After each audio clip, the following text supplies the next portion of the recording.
Tuhan bersamamu.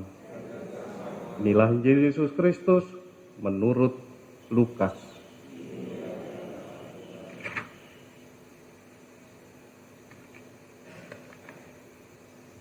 Setelah meninggalkan rumah ibadat di Kapernaum, Yesus pergi ke rumah Simon.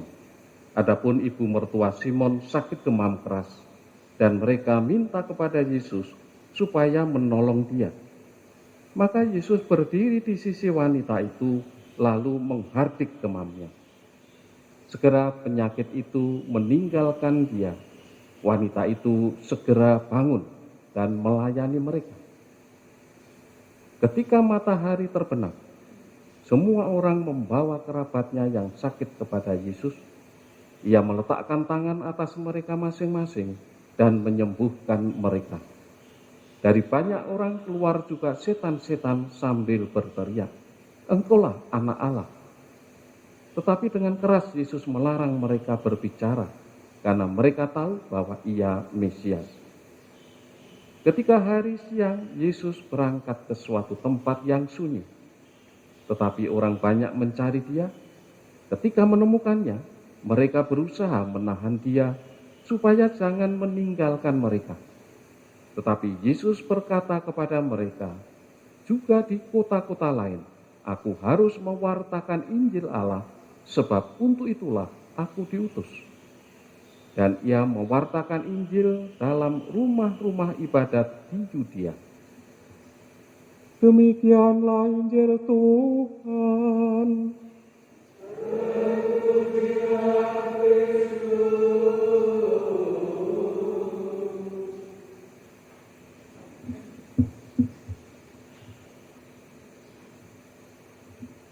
Saudara-saudari yang terkasih, dalam bacaan pertama tadi kita dengarkan mengenai keadaan umat di Korintus yang sedang mengalami perpecahan. Perpecahan terjadi karena apa? Karena pemahaman yang dangkal sebagai umat Allah.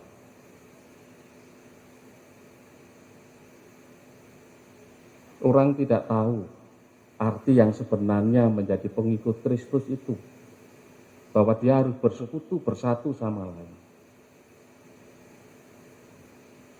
Menjadi pengikut Kristus itu, entah itu pimpinannya, entah itu anggotanya, semuanya itu hanya sarana, hanya alat di tangan Tuhan, menurut Paulus tadi. Orang tidak memahami kalau hanya sarana saja, alat saja di tangan Tuhan. Instrumentum conjunctum cum Deum, alat di tangan Tuhan. Instrumen itu alat yang dihubungkan dengan Tuhan secara mendalam, atau alat yang selalu terhubung secara mendalam dengan Tuhan. Karena apa? Menurut Paulus, Tuhan itu yang pokok. Paulus, Apolos itu hanya alat, sarana.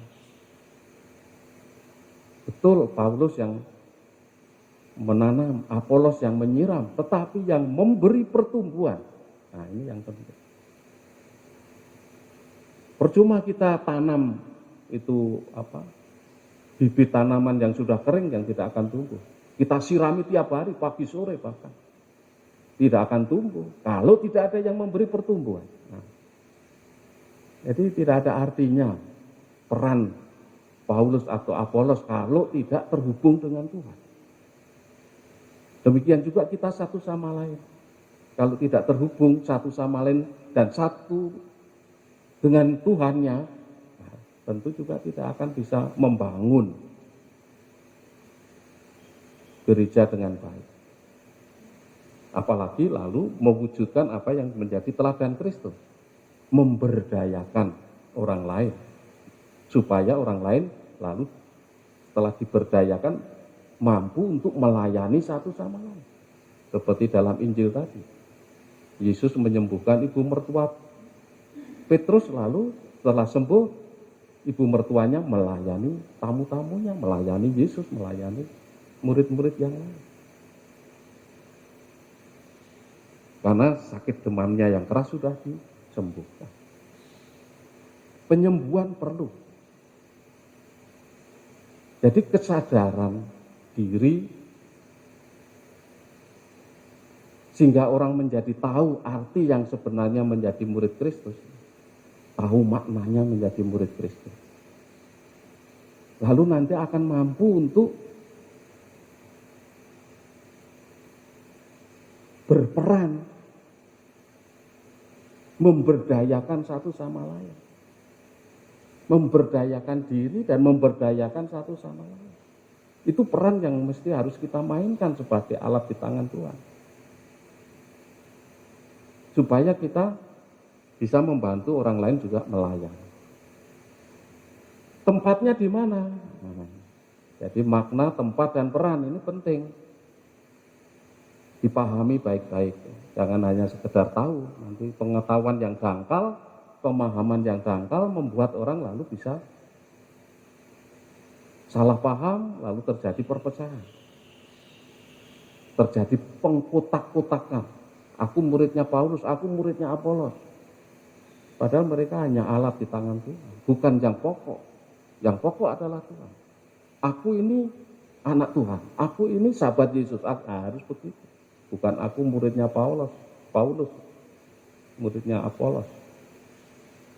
Jadi Tuhan memanggil Paulus, memanggil Apolos untuk menjadi kepanjangan tangannya. Demikian juga Tuhan memanggil kita untuk menjadi kepanjangan tangannya. Nah, supaya kita akrab dengan Tuhan, familiar, memiliki familiaritas cum Deo,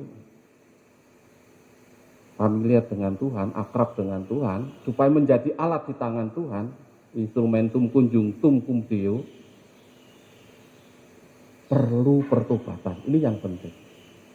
Baik pertobatan pribadi, pertobatan kelompok, supaya jangan terjadi munculnya kelompok-kelompok yang eksklusif. Kita harus menjadi kelompok gereja yang inklusif, yang terbuka, bukan terkotak-kotak, supaya bisa memberdayakan diri dan memberdayakan satu sama lain. Dan pertobatan itu buahnya apa? Kemendalaman rohani, sehingga hidup kerohanian kita tidak dangkal. Hidup rohani yang mendalam itu dimulai dari pertobatan. Pertobatan pribadi, pertobatan kelompok, pertobatan institusi.